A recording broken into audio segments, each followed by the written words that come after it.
ಉಪಚುನಾವಣೆ ಹಿನ್ನೆಲೆ ರಾಜ್ಯ ರಾಜಕೀಯ ಚಟುವಟಿಕೆ ಗರಿಗೆದರಿದ್ದು ಕಾಂಗ್ರೆಸ್ ಹೈಕಮಾಂಡ್ ಗಡಿ ಜಿಲ್ಲೆಯ ಪ್ರಮುಖ ನಾಯಕರಿಗೆ ಗೆಲುವಿನ ಹೊಣೆಗಾರಿಕೆ ನೀಡಿದೆ. ಸೂಚನೆ ಹೊರಬಿದ್ದ ತಕ್ಷಣವೇ ಸ್ಥಳೀಯ ನಾಯಕರು ಕಾರ್ಯತಂತ್ರ ರೂಪಿಸಿ ಮೈದಾನಕ್ಕಿಳಿದಿದ್ದಾರೆ.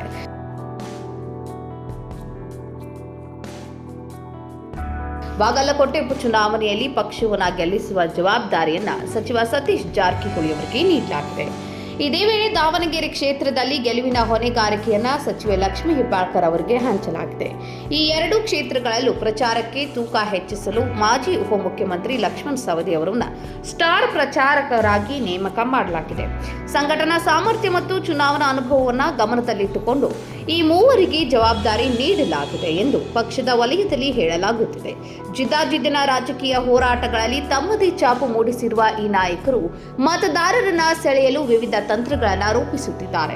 ಲಿಂಗಾಯತ ಹಾಗೂ ಅಹಿಂದ ಮತ ಬ್ಯಾಂಕ್ಗಳನ್ನು ಗುರಿಯಾಗಿಸಿಕೊಂಡು ಕಾರ್ಯತಂತ್ರ ರೂಪಿಸುವ ಮೂಲಕ ಕಾಂಗ್ರೆಸ್ ಅಭ್ಯರ್ಥಿಗಳ ಗೆಲುವು ಸಾಧಿಸಲು ಈ ನಾಯಕರು ಒಗ್ಗಟ್ಟಿನಿಂದ ಕಾರ್ಯನಿರ್ವಹಿಸುತ್ತಿದ್ದಾರೆ. ಉಪಚುನಾವಣೆ ಫಲಿತಾಂಶಗಳು ರಾಜ್ಯ ರಾಜಕೀಯದ ದಿಕ್ಕನ್ನು ನಿರ್ಧರಿಸುವ ಸಾಧ್ಯತೆ ಇರುವುದರಿಂದ ಈ ಕ್ಷೇತ್ರಗಳ ಮೇಲೆ ಎಲ್ಲರ ಕಣ್ಣು ನೆಟ್ಟಿದೆ.